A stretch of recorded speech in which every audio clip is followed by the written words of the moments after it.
All right, all right. Hey guys, welcome. Let's get down into this thing. This is a little bit different, a little bit off the rails here, but I think this is a worthy conversation that we need to have. Because as we know, we just came through Hurricane Milton in Florida, which thank God, they're asking, was that a government conspiracy of how much they drummed up the fear in that, or was that divine intervention? I think it was a lot of divine intervention, honestly. But of course, we know all the damage that happened with Hurricane Helene, particularly the folks still digging out in Georgia and especially in North Carolina. And joining me from North Carolina is a new friend of mine. We have a mutual friend who connected us. He's been through a lot, and I want to hear what all he went through. Pastor Matthew Templeton. Matt, first of Yes, all, sir. how are you, brother? I'm You're doing very alive. well. Yes, sir. I am alive, and there's a lot to be said for that these days. Yeah, I'm telling you what, man, the next breath can't be taken for granted.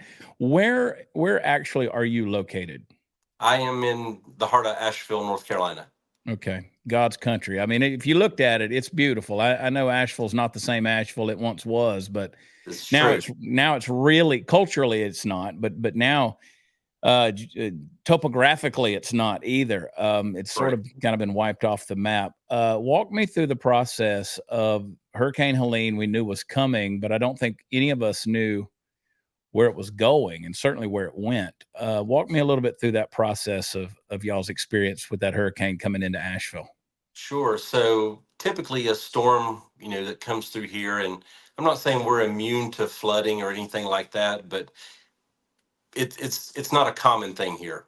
Yeah. So when we saw the weather report, coming into Wednesday and Thursday, to be honest with you, even Thursday night, I was down at a property of ours and really just thought that according to the weather report, noon on Friday, the rain was done and sunshine, and we were going to move on. Little Yeah. did we know that, just literally not even 12 hours later, we were going to be faced with what we're facing right now. But the weather really picked up about 3 a.m. That's where it kind of went between 3 a.m. and 8 a.m. that Friday morning. That's when it kind of went sideways, and we Mm. woke up to a different world than we went to sleep in. So when you woke up, was it the storms that woke you up, or the winds, the noise, or did you kind of sleep through that and then woke up to destruction? What Well, did that look like for you?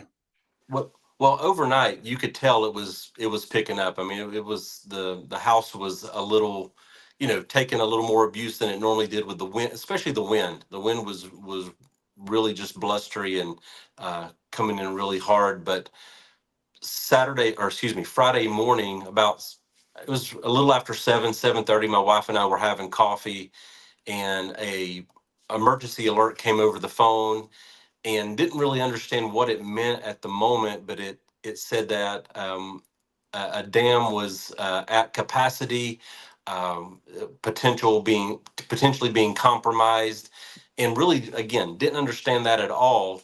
And then so I had a warehouse unit down on the river below our house, and thankfully our house is safe and my family is safe. But I told her it was just right around 8 o'clock that morning on I guess that's the 27th, that Friday morning. I told her, I said, I'm just going to go look at things real quick. And that began my journey for a little bit of a bumpy morning. Yeah. I didn't get home as quick as I had planned. I'd planned on a 10-minute visit down to the property, and ended up being uh, over an hour visit. And I had a little bit of an experience in that regard. So you go down to check on your property, you go down to check on your building, and you've gotten the storm alerts or you've gotten the emergency weather alerts that morning. I mean, for all intents and purposes, you're just starting your another day after a storm with a cup of coffee. Sure. What did you find when you got down there to your property? What happened? So I got down to the property again. I was there, I mean, not even less than 12 hours before, and just had a light rain. When I got there, the water was about not even a half a shoe high. I mean, just like a regular stormy day, splashing through puddles, no big deal. No one was around, but part of my saving grace on my way there, the trees were already down. We live near a muni golf course, Hmm. and trees were down everywhere. So I kind of worked my way down to that area. But when I got exactly to where I needed to be, there was a big tree across the road which stopped me, and that ended up being a blessing in disguise. So I parked up the road. Wind was howling. I told my wife I'd never been scooted before by wind. It actually, Mm. I got out and it pushed me a little bit down the path. And of course, it had to be a 5-par. Couldn't be a 3-par. Had to be a 5-par. So I'm walking down this, and I get to the property, and again, the water was minimal. So I go into the property, begin to put things away, and my initial thought was, well, if this thing does get a little bad or seems to be worse overnight, then I can just get things a little higher up on some shelving, and it'll be fine. We'll, just call it a day, go home, ride the storm, and by noon again, and be honest with you, the rain did end around noon. It was by the time we got to noon, the sun was starting to peek through, but very quickly, just in a few minutes. There's some glass doors at the front of the complex or the building there. And I looked out, and just in literally a couple of minutes, the water was about a foot deep on the glass. So a little bit of alarm, thinking, well, something definitely has changed. Yeah. And I go to the other end of the building to look at that entrance, but that's a low end of the parking lot, and the water was about 4 foot deep on that door. So now it's kind of like, okay, need to go. This has gotten a little more than I planned on. So by the time I got back down that hallway, the water, I heard the glass break in the doors, and real quick it was about knee deep. And so now it's like, okay, don't run, don't rush, but be purposeful, get out of this place. So I go back to the doors. I shut the doors and hit the lock. And as soon as I hit the lock, I hear the second door blow out. And now it's me and a good portion of the Swananoa River having a one-on-one. Mm. I've told everybody I've told the story to. The Lord and I are having a very open air, out loud conversation. Yeah. And I said, I Lord, can whatever. only imagine.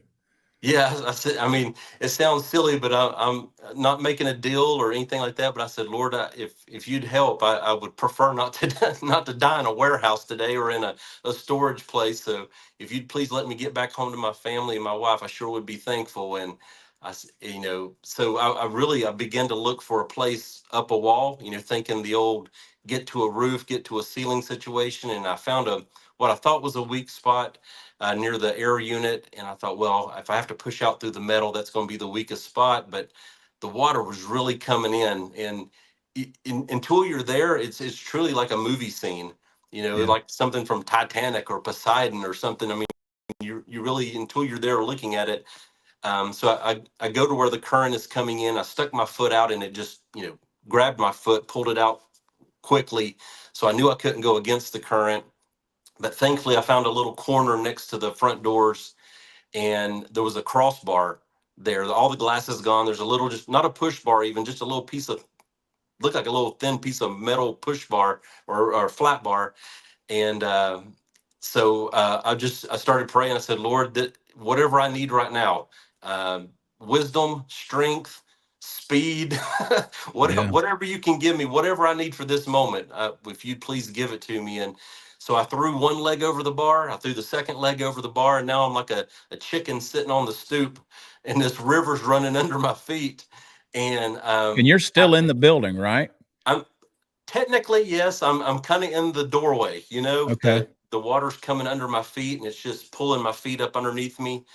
And I hooked one leg on the outside of the building, and there's a keypad where you punch your code to get into the building. And just bare knuckled that keypad, and it's not like I had my feet to jump off of. I'm literally going from my backside to wherever. And I was like, okay, Lord, here we go. It was the old 1, 2, 3, attaboy, let's do it. And I don't really remember even going over the current. I just kind of leaped forward. I grabbed that keypad, I pulled, I jumped all together. I don't know what happened. And then I landed on the other side of it, and the current just smacked me up against the outside wall of Mm. the door. But the good thing is I was on the outside. I wasn't on the inside. And right before I jumped, I could hear the part of the walls, and the doors were already getting ripped out of the inside. I could hear the metal ripping and tearing. But I was on the outside, and it was still a current, but not the main current that was coming in the building. And I used the mortar joints in the brick, and I worked myself down about 30, 40 feet on one wall. And it was about a little over waist high at that point. But then the other section of the facility is about a 300 or 400 foot wall, and it got up to about chest high at that point. And same thing, I just kind of kept my finger grips in the mortar joints and worked my way up. And I'm not going to lie, I got about halfway up that wall and I started thinking, man, I'm getting really gassed. I'm starting to run some battery out here. Yeah. But thankfully, I was able to get there, and I got to a little knee. I could feel a knee wall underneath me in the water, and again, it was about chest deep. And I dropped over the other side of that knee wall, and then it got up to about to my neck.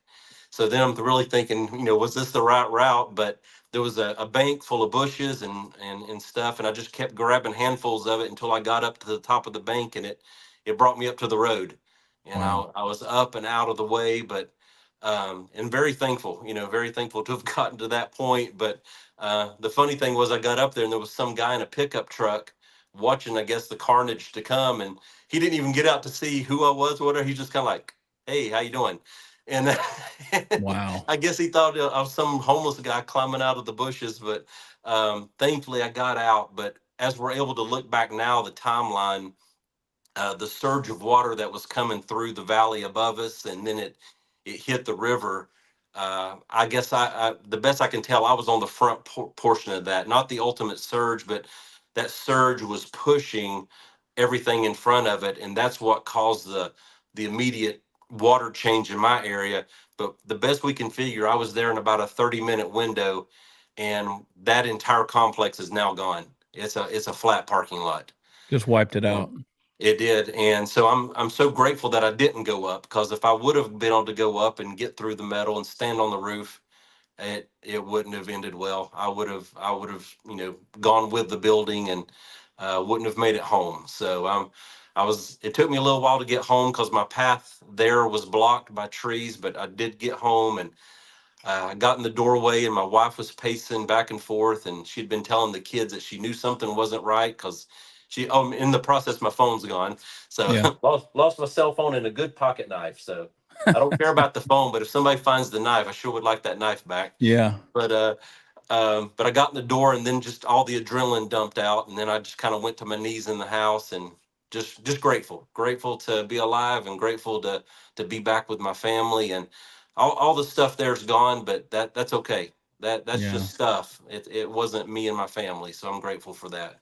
So, my assumption is that most people understand that Asheville is the mountains. That's Appalachia. That's Yes, sir. that's a beautiful part of the country, and I'm assuming that your house, you live on some elevation, Yes. and you were down in a riverbed basically. And was that from that you got the alert about the dam?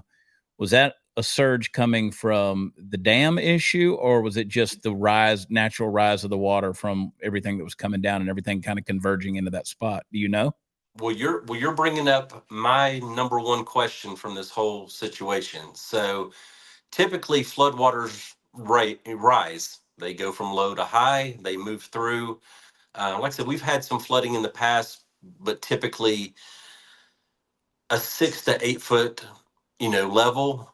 When Yeah. this thing finished going through the river levels where we're at, and then on into the historic Biltmore area, it was cresting over 22 feet.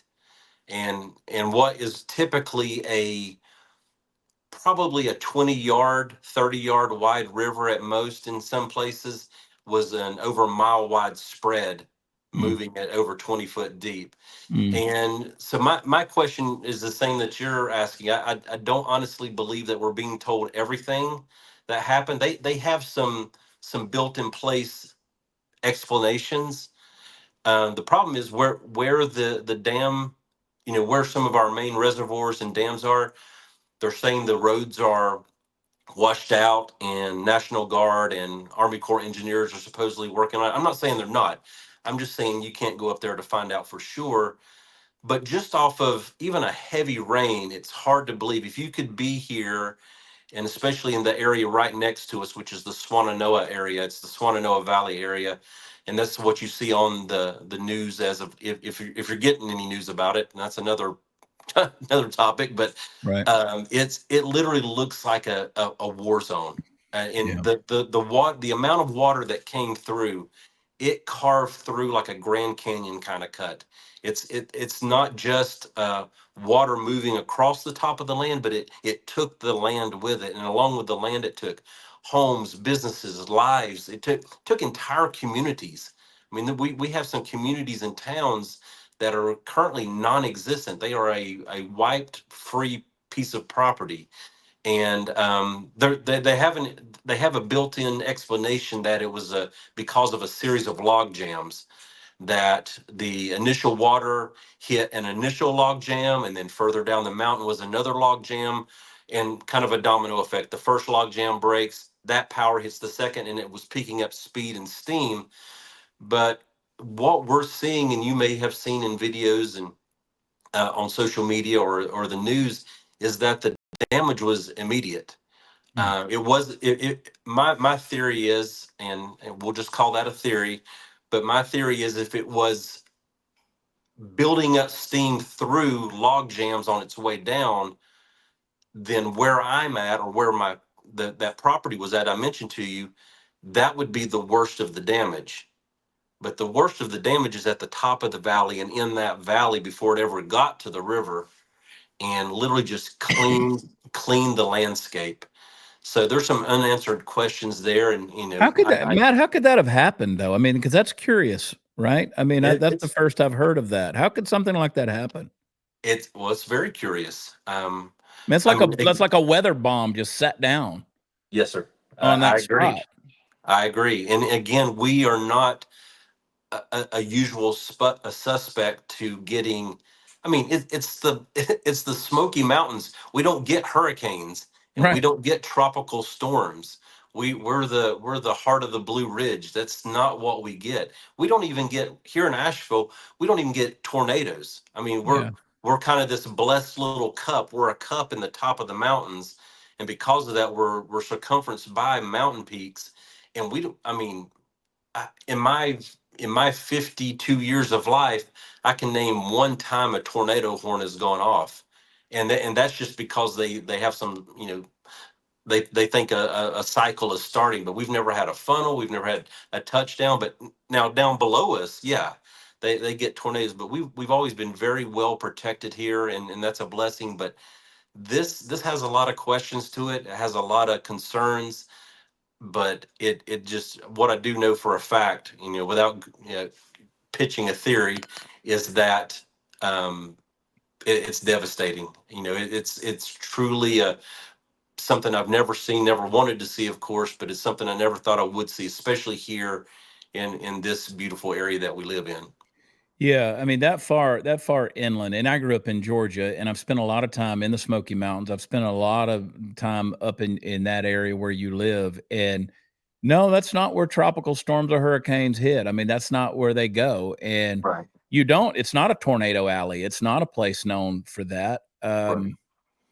So it's curious, man. Like my speculations and my theory has always been. I won't bore you too much with this, but the media tells us just so much, and then they leave a vacuum, and then our brains just rush to fill the vacuum with all kind of wild ideas. But as you're saying, you've seen it firsthand. I mean, the damage is usually down the river after it's picked up some steam and momentum. That's not what happened. It happened at the top, and then the flow came out of that. And from what you're telling me, I mean, that thing obviously, I mean, you go from, mucking through puddles to now you're in chest deep water fighting for your life against the current, climbing a wall like Spider-Man trying to get through the brush. And, you could come out of there like the Swamp Thing, brother. and so you even got a guy in the truck over there who's kind of, wishing you good luck. That's right. Man, first of all, thank God. And I mean that, thank God for saving you in that. Yes, sir. There were others who were not fortunate enough. And, I'm frustrated because again, Helene's been an expensive storm for me because my family in Georgia, they're in Augusta.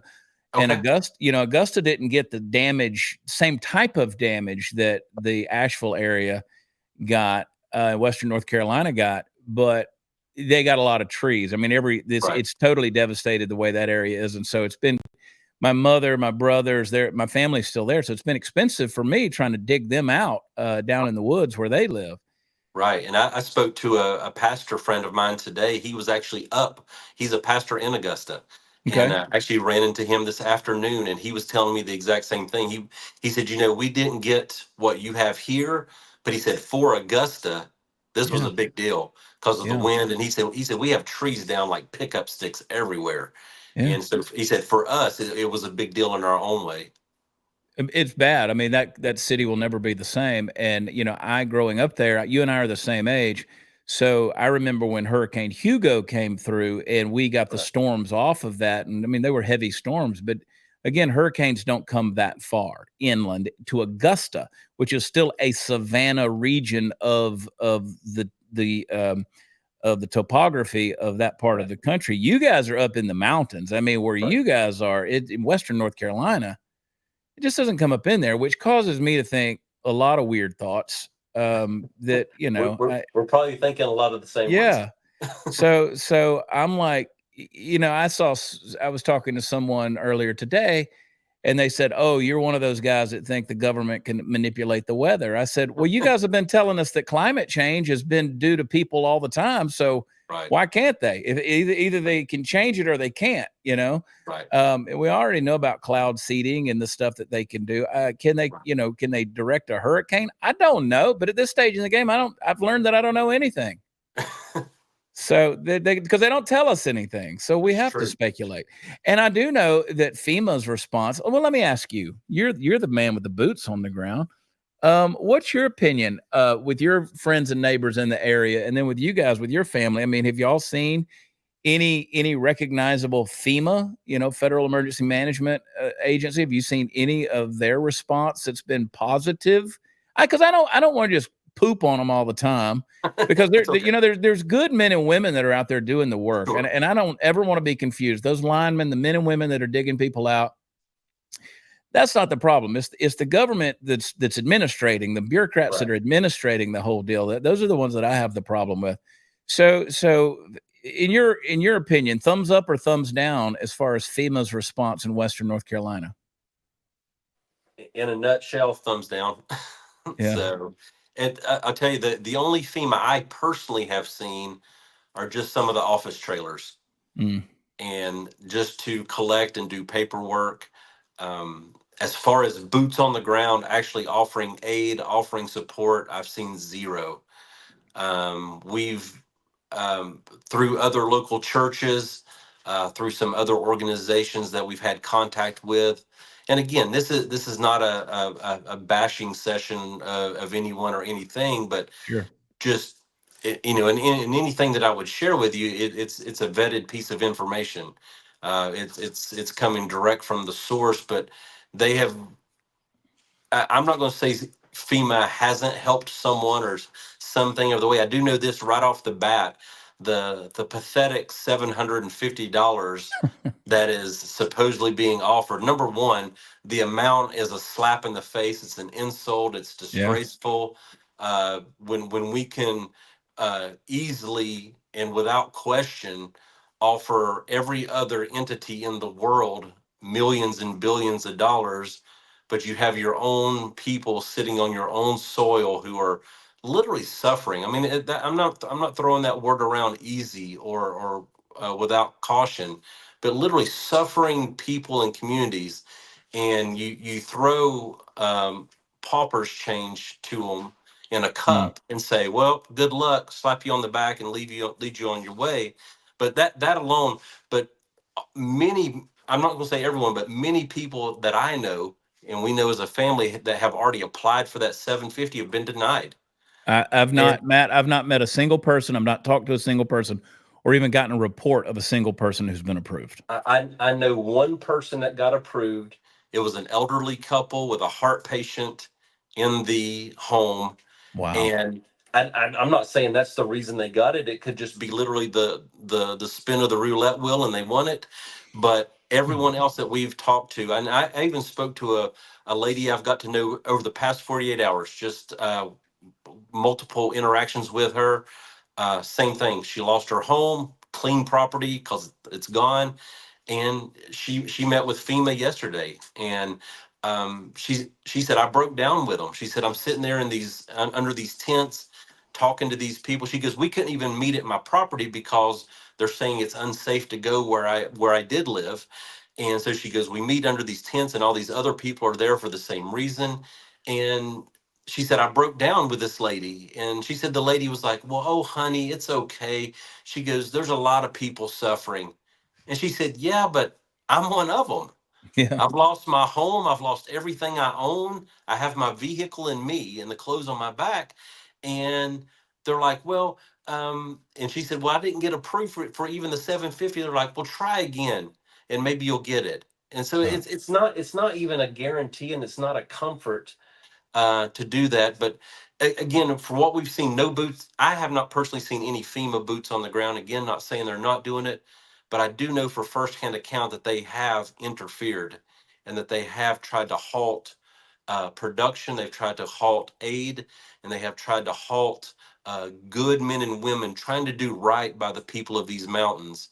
And they've been, they've just been hindered by FEMA, and that is direct content. That's not a hearsay. It's not a Instagram story that I've picked up, but that's just direct from the source themselves. And I spoke to a state director of the Cajun Navy even this afternoon, and he was sharing like incidences where items were being confiscated. They were being told not to go in, and those guys, man, they're like the Rambo of disaster zone. I mean, they're Yeah. four-wheelers, chainsaws, gas cans.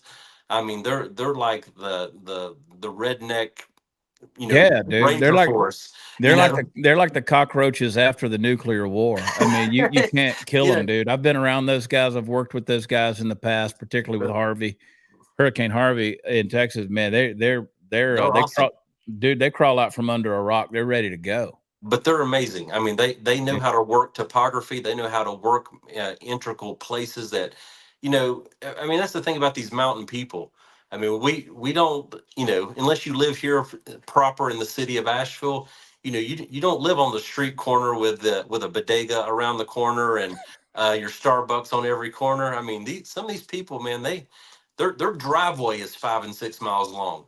Right. Forget the road to get to the driveway. The driveway is that long. So these men and women get back in those places, but they have been halted. And we have two local churches and one church near your stomping grounds, a church in North Augusta.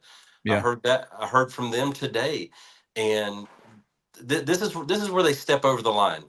So, whichever side of the fence you're on, if whoever's listening and you want to say, well, I even had family members that have reached out to us and said, you just need to sit back. FEMA's there.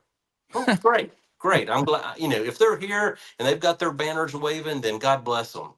But Yeah. here's the thing. Here's where they step over the line, like with the Cajun Navy or whoever else. This is fact. Two local churches we have that are not even 10 minutes from here. FEMA stepped onto their property and told them they needed to shut down their aid production. Unreal. I Yeah, mean, that's unreal. I reported on this last week. I reported on this and I got so much vitriol. I had so many people who came at me and they were like, "You're wrong. You're creating no, harm. You're creating danger because these people are there to help and you're going to cause distrust." And I'm like, "Listen, I mean, I was one of the first ones who said the reports I'm getting is supplies are being confiscated. The supply chain of that is being hindered or stopped, right, and it's the federal government who's in the way of right. people, good people who are up there, and I mean, I've just heard story after story after story. I could we could go on for hours, and I know you could because these are your neighbors.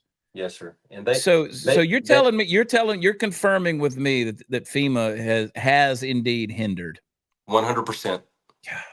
And they literally went. So one church had a hot food kitchen, handing out food to the public and anyone that wanted to come by.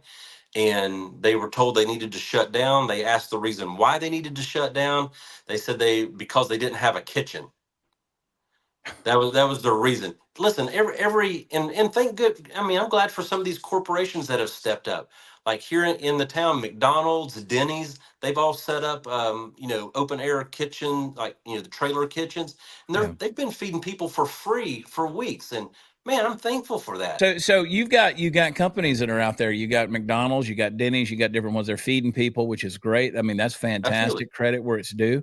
sure, Elon Musk, Donald Trump, they stepped up. They they funded sure did. to get We Starlinks out there. Yeah, we would be tough on. That was actually our very first piece of communication was because of the Starlink systems, Yeah. and we didn't even really realize that was there. There was only a couple of places you could go to get to some communication, and as soon as you flip the phone on, Starlink was the first line on Amazing. your Wi-Fi, which was awesome. So you felt like you were getting beamed by Scotty from the spaceship. It was kind of a cool surreal moment. So, but very Yeah. grateful for sure. Well, and just for those who are watching or listening to this, I want to remind everybody that we had we had actually it took us a couple of days just to get connected. You've Right. been busy, you've had a lot going on, and then there's been a communication breakdown because of the Sure. lack of the technology that's there, and then also even today we've had a few dropped calls, or you're Sure. actually recording this on your phone, right? Yes, sir. So, I mean, we tried the computer route and it wasn't working so good. So, we joke about the devil living in technology. I've said that for 30 years. I used to say that every time I'd go to church and the sound system would be messed up. I'd be like, the devil lives in the sound system. That's right. But you are up against it. My mother, this is, I guess, 2 weeks now. How many weeks has it been since the storm hit? Are we 2 weeks in? Tomorrow will be 2 weeks. Tomorrow's Friday, so tomorrow at the time of this taping, yeah, because I'm going to get this out as quick as I can, so this will be pretty quick and relevant. Sure. Might even put this out tonight, honestly, Matt, but it'll be Okay. no later than in the morning because I want people to hear this story. I want to hear what you're going through because I know there's a lot of people that, quite honestly, just are pissed off. They're just mad. They're mad and they're frustrated, and it's just something. It's something that is revealing what they already know about their government. As Right. Reagan said, 9 worst words you can hear is "I'm from the government and I'm here to help," and they're in the way. It's My pulling, it's mother, pulling the curtain back on the Wizard of Oz. yeah, that's a good way to put it. That's right, and he's kind of a fat, pudgy dude. It's so with really no power at all. And so Right. 2 weeks, my mother finally got power back today in Good. Augusta. Excellent. And so she needs that, she's, bless her heart, she's older and it's still 90 degrees outside. So bless her heart. She's been sitting there in front of a fan for a couple of weeks, but Bless her on a heart. generator. So, but I mean, again, she's got some holes in her roof, but and she's got some bruises on her body where some sheetrock fell in on her where the trees hit Oh the my house. goodness. But she's fortunate. She's very Sure. fortunate. And so, Absolutely. but there's so many people that have been through so many different things, like yourself. And these people out there, they're hurting. They're, let me ask you this. Let me ask you this, because Sure. I get carried away. I get passionate about this thing. That's okay. My heart's broken over the whole deal. It really is. Because this is my part of the world. When you get into the mid and deep South, I mean, those are my people. And Family. it's like, if you leave them alone, they probably take care of each other and just Absolutely. don't hinder them. And that's the Absolutely. thing about, we kind of were trained, whether we really truly mean the Southern hospitality, we will act on it. This is Uh, true. we'll say, bless your heart, but it means something else sometimes. This is very true. So do we have an accurate, based on what you're hearing, do we have an accurate account of lives that have been lost, or is that being swept under the rug? What are your thoughts? No wrong or right So answers on that. I'm just curious. no, I mean, a year, or a year ago, feels like a year ago, a week, Mm, just a little over a week ago. So they, and think there's a couple of local radio stations. They've been keeping up with the briefings. They air them at 10 and 4 each day. So you feel kind of like a Walton scene. You gather around the radio because that's really yeah. we've gone back to. So we gather around the radio to listen to the report. But about a week ago, they said they were going to quit, and by they I mean the local government, which hasn't done very much for us along the way. But they said they were going to quit announcing the body count. So I think officially they ended like around 57 or so. But Yeah. I'll be honest with you, these are ones I know for a fact. There's a little community outside of here, as you head towards Chimney Rock, which is a complete another disaster zone, and things are going sideways there. But on the way, there's the Fairview community, and just one stream. So it literally a creek. It's called Garin Creek, and it's a side community up there. Just that alone, they've already pulled 60 uh, lost lives out of that one creek. Gosh. And so I'll be honest with you. It would not surprise me. I pray not, but it wouldn't surprise me if this ended up, if they release all the numbers. That is, it wouldn't surprise me if we hit four figures easy, as far as lives lost. I pray that it wouldn't be that, but if you could just see the devastation that's truly here, and how the world's been wiped clean, and search and rescue only can go so far. There's a good portion of the topography that's under just layers and layers of mud and debris, 10, 15 feet deep. And I talked to a cadaver dog team from Los Angeles the other day, and they're running these multiple teams around just to see if these dogs can get a hit underneath the mud. And we may not ever know the true facet of what happened, but it's definitely a staggering amount. And right now, they're definitely not telling us the true number that's been calculated. Yeah, and people, you talk about cadaver dogs. Cadaver dogs can usually pick up the scent of a dead body at about 12 or 14 feet deep, which is pretty deep. That's over a basketball goal's height. I mean, which is 10 Sure. feet. So that's deep debris. That's deep mud that's there, and Right. it's deeper than that in places. I mean, I'm the sure. videos and the images that we're seeing, and I can't stress enough, and I think everybody knows this, but if you've never been there, that part of our country is one of the most, if not the most beautiful place in the country. I I mean, agree. it is breathtaking. A dear friend of mine has a home there, and just 2 weeks before the storms hit, he was up there and he sent me a video. He said, "I just want you to look at what heaven looks like from my front porch." Good. We had no idea the storm was coming. He just said, "I just want you to see how gorgeous this is." And just, the clouds settling down in the mountains, just gorgeous, beautiful place. I mean, it's where it's just and now it's gone. It's just gone. And so, Pete Buttigieg comes on and says, "Well, we don't want private people flying drones over there." People are Yes. looking for survivors. They're looking to help people. And they're saying, "Well, we don't want to interfere with the FAA and other, rescue helicopters." And so that's not what was going on. No, no, That wasn't the situation at all. no, and this is not the time and a place for a bureaucracy or an agency to intervene in that way. I mean, they had no problem shutting the airspace down at the airport, Right. and allowing, which part of that was, I mean, and thank heavens for all these privateers. They've come from all over, mostly with helicopters. These guys that have, some of them are one seater. I've seen helicopters I haven't seen in a while. I've seen like old mash bubble copters with Yeah. it looks like, well, I don't know what the metal framing for the tail. And I mean, I've seen everything, but these are all privateers, single seaters, two seaters, four seaters, and trying to get to these people. The one story made the national news where the pilot was told, for fear of arrest, he couldn't go back up the mountain even after his own son. But there's some, these guys are heroes, and they're Yeah. doing everything they can. And the good thing about those little small copters, they can find little fields and little openings and clearings, and they're using driveways and anywhere they can land. And just because he's got a public name, and he fits right in here with these people. This is NASCAR country.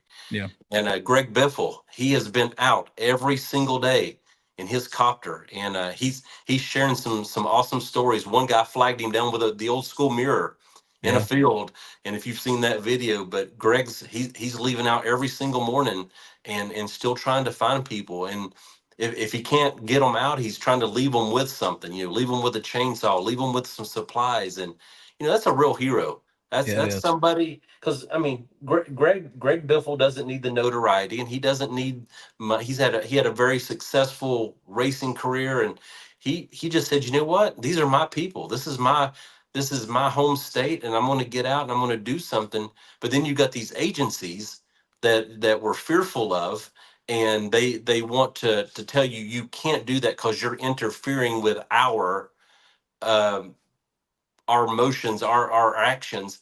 But if these people aren't doing it, then nobody's doing it. Yeah. Yeah, I've been following Greg. I've been watching everything that he's doing, particularly on Instagram. He's been Right. faithful to they've been posting some stuff that's going on. Yeah. And I think it's necessary because it tells a story of what the needs are and what's going on. And you're Sure. right, he didn't have to do that, but what a phenomenal job he's been doing. I hadn't thought of Greg Biffle in years. Yeah. And Absolutely. now I'm checking in with him every single day to There you see, go. what's going on. Yeah. But yeah, it's frustrating, man. I've heard, and there's so many, Asheville and Chimney Rock have gotten a lot of attention. There's a lot of other little communities that I've heard from Absolutely. people who are going up there and they're like, "Oh, what's down this road?" And they discover a whole other community that's just been wiped out. Oh yeah. And Absolutely. people are in there. And so tell me this. So you got some power now, I would think. We Um did. We did. We just got our power Sunday evening. We got our power back at our place, and what's so the I think water what's the water situation, Matt? so we have two different electrical companies here through Duke and Progress. They Mhm. serve mainly the metropolitan city areas, and I think most of those are online. The rural community where I grew up, the Leicester community, the French Broad communities, that's more the farmland, and that's where I cut my teeth at growing up. They're on a subsidiary of Duke. They buy energy from them, and they're saying they're going to be without power for like 6 weeks. Wow. And that's it. So, you kind of have you pick which one you want. Do you want power or do you want water? And typically, if you're out in the rural area, if you get your power back, you get your water back because it pumps your well. Yeah. But here off the city system, they're saying right now that we could be we're looking at somewhere around Thanksgiving for water, and Thanksgiving. that's if they meet you know current plan. But anytime they give an update on the briefings, they're I can't see it. So it's like we just hear the radio version of it. So apparently there's this waterworks guy, and he's showing videos and slides. And the problem is, even you can just tell from that he's like, well, when we get the parts, this is what we're going to do. And so, and and and what the best we can tell for what they're telling us is, we have these different intakes or these treatment plants around the city, and their intakes are completely gone, and it's these massive pieces of piping and parts and elbows. And it's not sitting on the store at a Lowe's somewhere. These are things that have to be made and brought in by tractor and trailer. And then the whole process of actually putting them in, securing them, and then get the whole process of getting the system back up to full charge. And right now we have one system, or one treatment plant, that's called the Mills River treatment plant, and it only services about 20% of our water. And it's getting a little bit out to if you're one of the fortunate ones on that system, you're getting kind of some low pressure right now. But the majority of us, from the main reservoir at North Fork, that serves 80% of this city, and that's the one that, from what we understand, the intakes were just obliterated, Mm. and there's no immediate resolve to it. And if they do get us going, then great. But at this point, by re by looking at the response of what the city and our local and state government have not done for us, I'm not going to sit here holding breath, because if I do, I will most truly pass out. So there's it's not looking good. So, but I prayed to come on tonight, but I don't see that happening anytime soon. So we're talking. It's October 10th. They're talking about Thanksgiving, which is late this year. Actually, it's late November. We'll see. We'll Yeah.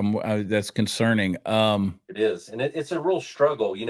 Right now, especially through our church, we're trying to take. We're a smaller church, and we're not kind of the go-to kind of epicenter of supplies, and like some of the large churches, and that's fine.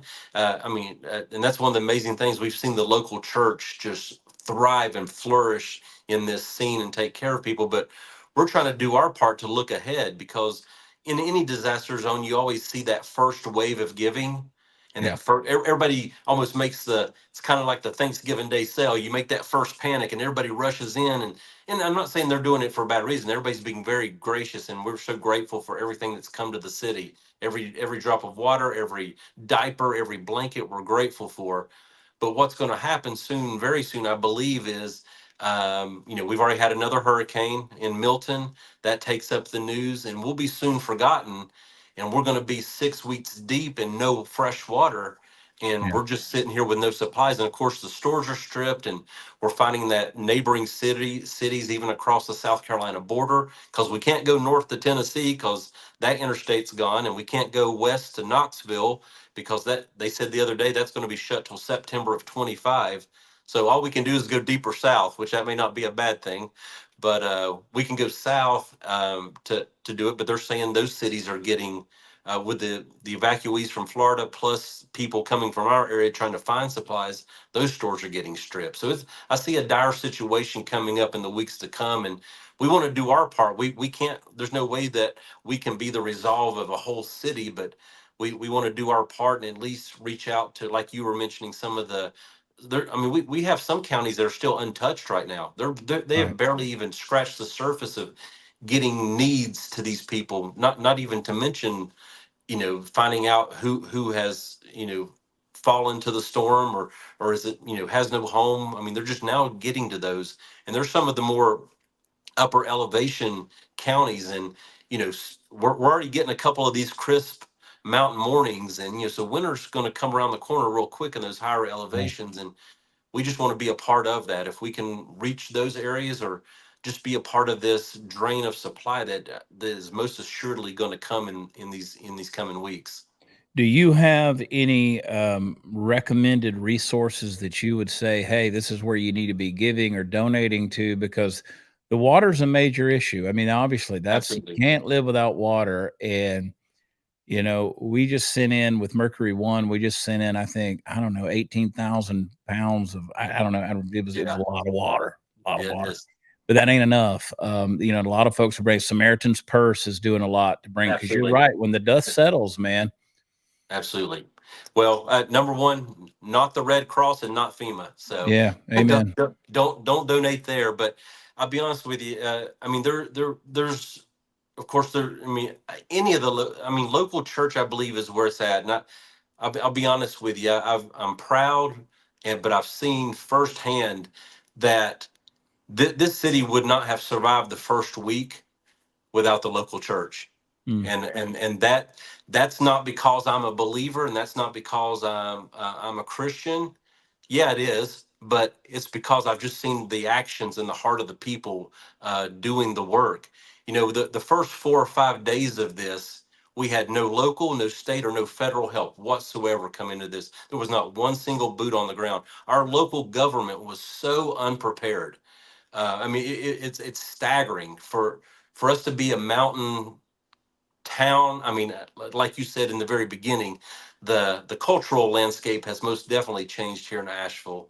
Yeah. But for the people I grew up with, the land that I grew up in, the farmland that I'm a part of, these people take care of themselves, and that's what government doesn't like. They don't like people that take care of themselves. And Right. I was talking to that director of the Cajun Navy today, and he was kind of just saying it with a little bit of a giggle behind his voice. And he said, "You know what?" He goes, "I learned real quick." He goes, "We got up into those hills," and he said, "Man, these are people that they don't take anything off of anybody, and they're there to take care of themselves." He said they were almost wanting to help us. And they're like, "What are you doing up here?" And but I have seen, we went and visited a sister church the other day, and they had an amazing array of products. I mean, everything from fresh meat to, I mean, it was like a super Walmart inside of a church. And I was asking him, I said, "Where did this come from?" He said, "Well, this came from 30 other churches outside of the area, making Mm. this one the local point." And there's churches doing that all around the city. Wow. So the local church has been the heartbeat of supplies, and it's not about denomination. It's not about your side of this belief or that belief, but it's just been truly the local churches feeding the people, reaching the people, getting out there, and they're, they've been the guide for a lot of it. And if you see all the EMS, the power line workers, the Cajun Navy, all these people moving into the area, you know where they settle down at? Next to the local churches.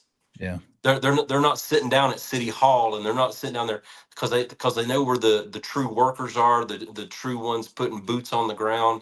And I'm so proud of the people of this area. They've really just shown their gusto and what they're made of. I mean, they're really showing the cloth that they're cut from, and they've done the area proud in that regard. They're hurting, but they're they're doing, what they've been raised to do. And when I talked to that commander today, or that coordinator, he said to give you a good example of the local spirit. He said we had a group of retired rangers and ex-military special forces, and he said they really just banded together of their own. He said they're not really an official group. They just knew each other through like SF groups and meetings, and they banded together and said, we're going to go help these people. Well, they got up here in the mountains, and they're trying to figure out by GPS or using some of the land apps to try to find their way, and they ended up attaching them to a 20-year-old boy, or a young man, and his name was Luke. And he said we ended up calling him Local Luke, because he knew every deer trail, he knew every creek bed, he knew every ridge, and he was leading those rangers and special forces to every place that he knew, and they were getting to people because of that local. So I thought that Wow. was an awesome badge of honor for the people of Yeah. these mountains. Dude, country boy can't survive. You got that right. So we've dropped this thing 3 times. I'm gonna leave a lot of this stuff in because I want people to understand how hard this is. And this is nothing. I mean, if we can't link up on a cell phone, Exactly. think how hard it is just to get water into the area. But no, what I was gonna say is mountain folk are different. Appalachian mountain folk are different. They are. And they take care of their own, and they're very, very territorial, very private, very concerned with the land and where they are and whose people are whose people. You know what I mean? Yes, sir. Yeah. And I've heard a lot of stories about. I tell you this: I wouldn't want to be a representative from FEMA going in there trying to tell those people what to do. I just that ain't my calling. I'd quit that job real quick. No, there's certain areas that, not to put a bad light, but you just, you need to know where you're going and who you're talking to. And Yeah. likewise, by the time you see them, they saw you a long time ago before you even got there. And you definitely want to know whose land you're walking up to, Yeah. Well, I always But, say that stereotypes are built on truth. yeah, And well, it's it's so true. there's a reason why they make certain movies the way they make them in TV shows, because Well, those folks are out there, man. Well, Those the folks are. world, that they watch documentaries and whatever kind of series, and they think everybody here is like Popcorn Sutton, that we're that we all sit around a campfire and make moonshine, and that's all we got to do all day. But it's a hardworking people, it's a proud people, and they're not afraid to use their hands, not afraid to use their backs, Yeah. and they're not afraid to work the land. And that's where, certain entities don't like that. No. I'm not saying there's not an element of everything in every city and every place. I mean, it's here, but the core, not all the move-ins and not all the transplants, but the core of the people that live here know the land. They know how to use it to their benefit, and they know. And if it comes down, push comes to shove, they know how to shut the world out and know how to live right where they stand, and they're happy to live and die there. And that's something to be proud of, Amen. because a lot of this world has no concept of what that is and what it means to be that way. Yeah. And it's its own version of freedom in that. Yeah. Well, man, I'm glad you're alive. Our buddy, our mutual friend Dan Frizzell, he reached out to me and he said, "Man, one of my longtime, lifelong buddies, Matthew Templeton." He said, "You need to know him." He said he about got killed. And It wasn't by him either. It wasn't one of our shenanigans in our younger days. So that's a good thing. and I told him there, I was sitting there and I texted him right back and I said, connect us. If you can connect us, I really would like to talk to him. So I'm glad we connected. Yes, sir. And Likewise. and people don't know this. You're having to use your wife's phone. I've been Yes, communicating back and forth with your wife, yes, sir. trying to communicate with you because your phone went down the river. It So did. So if you call my phone and somebody answers, please ask where they're at. So they might either be in heaven or Tijuana. So yeah, just yeah, ask them where they're at, and ask them to check my voicemails and my text messages for me, because I need to know what everybody's asking. So I hear you. Yeah. Well, Matt, listen. I would say if somebody found my phone, destroy it but we don't want it falling in the wrong hands. I'm already on a lot of government lists, but I get that. do me a favor, Matt, please do me a favor. And I know, we got a pretty good reach out here. If something comes along, shoot me a message that there's a way that my audience can help you guys and help Sure. the area. Just specifically, I know there's the blanket covering of the, different folks, Cajun Navy, Samaritan's Purse, Mercury One. We've been doing some private stuff, raising some funds for Sure. places. Please do. But man, if something comes up and there's a way we can help, will you let me know? I absolutely will. And I appreciate you using your voice and your audience. Don't take that for granted. Thank you for just getting a little bit of our story out, and just ask everybody to pray for us. I mean, that's Yeah. that's going to be the our key request. I mean, supplies are great, but prayers exceed and go further than we could ever imagine. And just what we've gone through, getting close to 2 weeks, what we've gone through, it's never been more real and in our face. And if people just don't forget us, but Yeah. there's going to be another news story, there's going to be another storm, there's going to be another something over the next 2 months. But we're some of the posts that I've been putting online, I put, we're here. I mean, we're still going to be here, and we're still going to be fighting, and just asking the Lord to give us provision and to give us strength and wisdom to carry out each and every day. And likewise, we ask that of anybody that's willing to listen. That gives me an idea, the don't forget thing. I just came up with another way to raise some money for you guys. That gave me an idea. I'll run it past you later. Yes, sir. But that's a good initiative. I like that. Don't forget. It- and yeah, pray. We take that for granted sometimes. We just use that as kind of a thoughts and prayers kind of statement. Sure. The Lord really laid it on my heart last week to start 30 days of prayer leading up to November 5th. And so every morning Yes, on Facebook and Twitter and absolutely. stuff, I've been posting a specific prayer for our nation and our people. Please do. And man, we're praying. To me, the most powerful thing that can happen right now is that we come together in agreement, praying. That's why I said at the beginning, I think the thing, Hurricane Milton, as damaging as it wasn't what they were saying it was going to be. And I do believe that was God's hand of mercy. And so, I think that through all of this, I think you'd agree that God's going to get the glory no matter Amen. what. Yes, sir. And I think, but as we come together, there's a lot of human suffering that's going on, and so we don't need to forget. And that's a Absolutely. good point. Well, Yeah, man, and leading up to that election, I mean, that's one of our concerns, is how this is going to affect yeah, how we're able to get out. Early voting is just around the corner, and of course, the November vote. And we have no idea how that's going to affect us, and right.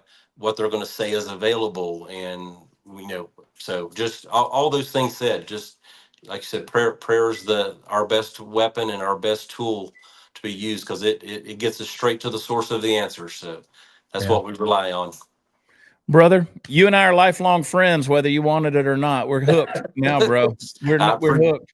I appreciate And that so much. and when the dust settles a little bit, I'll come over there and visit with you guys. I won't get in the way, but we'll bring some stuff to you, man. Please don't hesitate. Holler at me. Stay in touch, and we need to get you a cell phone so you quit using your wife's. I agree. I'm tired of begging the kids and my wife for data or for a phone for minutes. Yeah. I'm right there with you. We'll get you one. I will get you one. You shoot me a message. I promise you, we'll figure out a way to get some phones to you. Of course, you might be enjoying the reprieve Well, from the phone blowing up.